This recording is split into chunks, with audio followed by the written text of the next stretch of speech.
All right, joined now by former Wake Forest and then Notre Dame and future NFL quarterback Sam Hartman. How does that one sound, that last description? Pretty wild. Pretty wild, right? A dream come true. Yeah, just a couple of months away from that becoming a reality. We're here for the Super Bowl, Chiefs 49ers.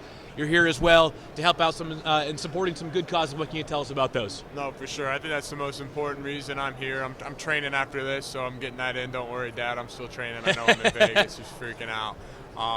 No, it's an incredible opportunity. With the help of DirecTV for Business, I got really cool thing with Notre Dame was we got to work with some really cool charities, and one of the biggest ones was Ronald McDonald House, and it's a really unique organization that really focuses and targets families in need that are in the hospital.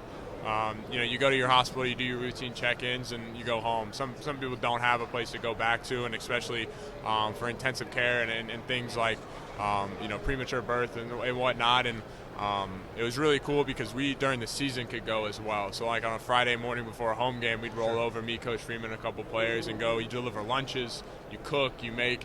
I wouldn't say I was one of the best cooks in the world, but hey, we did what we could. And the cool thing now is really it's a two-parter because they're doing DirecTV is doing something out here for the home out here in Las Vegas during Super Bowl week, which is incredible. And then for myself, I get to go back and during my pro day and do some things and continue to kind of just I think selfishly it's great for me because it reminds me how blessed I am to be doing what I'm doing and be in the situation I am. And it's just an unreal.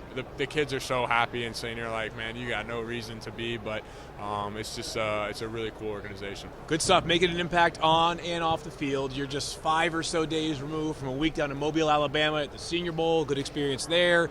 What does a day in the life of Sam Hartman look like now and for the next couple of months leading up to the draft? Yeah, I mean, we kind of looked at it as a triple crown. You had the Senior Bowl done. Now we have the Combine, and then it's the Pro Day. So getting ready for the Combine obviously is a lot of testing. It's a lot of kind of unique, right? The Senior Bowl is play football, go out, interview well, play the game, do what you've been doing. Now it's a lot more focused. It's a lot more, hey, the routes that we're going to throw at the Combine, it's the interviews that you're going to be doing, and then it's also just continuing to grow and continuing to learn.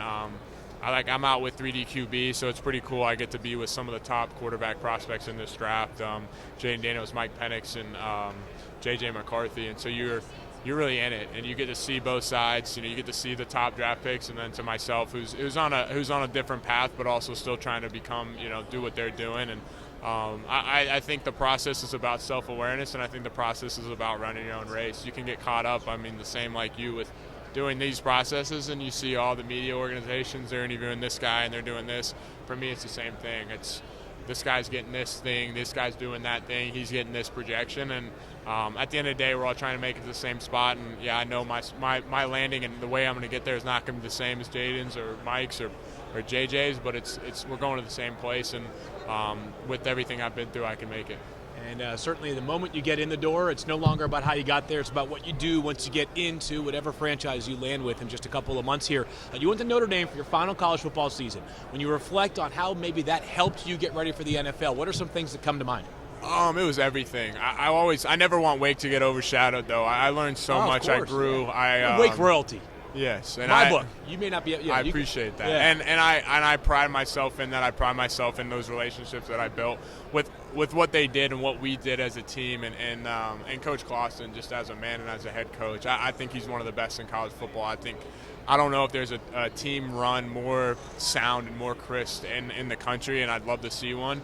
And just what you can do with a place like that and how it changed my life. And then I moved to Notre Dame and. Under an unbelievable head coach who's in a huge national spotlight, and I think his job and his role being that coach is so pivotal for so many people, and he's also an unbelievable dad. He's got his mafia of kids, and 5 now, right? 6 and future Notre Dame players, perhaps. Exactly. Yeah. And he does such a great job. They're always around the office. He always is super dad to them, and obviously a great coach to us. And then obviously the entire Notre Dame organization, the fan base brought me in.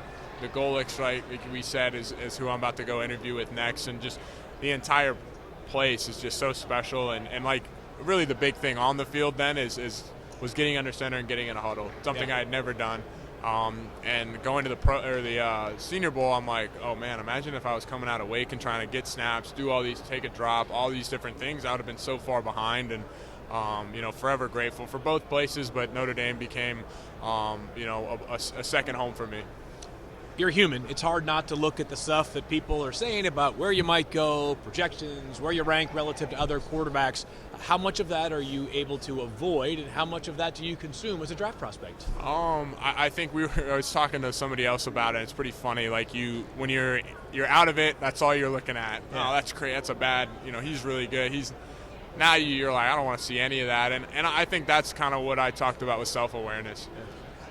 I'm not walking around here as some 6'5", 6'4", 230 prospect that can throw the ball a country mile and all these accolades and all these different things that I can do, and I know where my projections are and what even the scouts are telling me. Like I'm not walking into a room blindfolded. Like I'm well aware of my abilities and what I've been through, but I'm also well aware of my abilities and what I've been through in a positive light. Yeah, totally. Bring it out to the table. And I take a lot of pride in that, and I take a lot of pride in the fact that since I was 5 years old, I've wanted to play in the NFL. But I never want to forget when I was 5. If you told me I was going to be on an NFL team, I didn't ask you, when was I drafted? I never said I was going to be a first draft pick. I never said I was going to get drafted. I just wanted to make a team. And so that's always the funny thing with, like, when I get the hate on Twitter, when I get tagged in these things where I'm slated as I didn't ever say I was wanted to do. I wanted to just play in the NFL, and you look at this Super Bowl as a perfect example of two guys. One that is arguably one of the best to ever do it, and should have been probably if you go back and redraft this class, you're putting him at number one, and then one who went the very last pick, and both are playing in the Super Bowl, and both are high-level quarterbacks. So that's a part of me, the process for me, that I almost laugh at it, because it is something that you see and something you can't avoid it but it's very funny to me that's people take pride in their mock drafts and where they put everybody, but me in particular, and I trust me, I know. Like it's just one piece of the puzzle, man. Exactly. You have a lot of ways to prove that people were right, wrong, somewhere in between once you actually hit the field as an NFL player in just a few months here. Let's talk about the game on Sunday. What are you kind of looking forward to? Maybe through the quarterback prism or some other lens? No, for sure. I love good quarterback play, and I think you're looking at two of the best to do it right now. And obviously, selfishly for me, Brock Purdy, he's doing he's on that same trajectory that I see myself on, and in the sense of the draft process. And I think what he's doing, it's so, thrown through the mud of, he's a game. Okay, you go game manage. You go out there and do it, right? Yeah, game manage to a potential Super Bowl, right? Exactly. And then I think Mahomes just does such a great job on third down. I think that's, if you look and watch him play, third down is where you win and lose a game, and you can lose a game and you can win it really, and he wins a lot of those games for him, I believe, on third down. And I'm impressed by him, and what he does with the arm slots and the different things, it's incredible, and that's why he's going to be one of the best to ever do it. All right, do you have a pick for the game, and maybe an MVP pick as well? I don't know if anyone really. I think I want two good quarterback plays to score a lot of points. I love offense. So. You know what? That's a very diplomatic answer. Which, here's a good thing: is if the Chiefs or the 49ers draft you come April, you can say that I didn't pick against you, right? I didn't pick against you. I hope both quarterbacks play really well and everyone has a fun time. Coaches, scouts out there, are you seeing the situational awareness right now from Sam Hartman? Thanks so much for joining us. We appreciate you. Enjoy the rest of the week here. Of course, appreciate you having me on.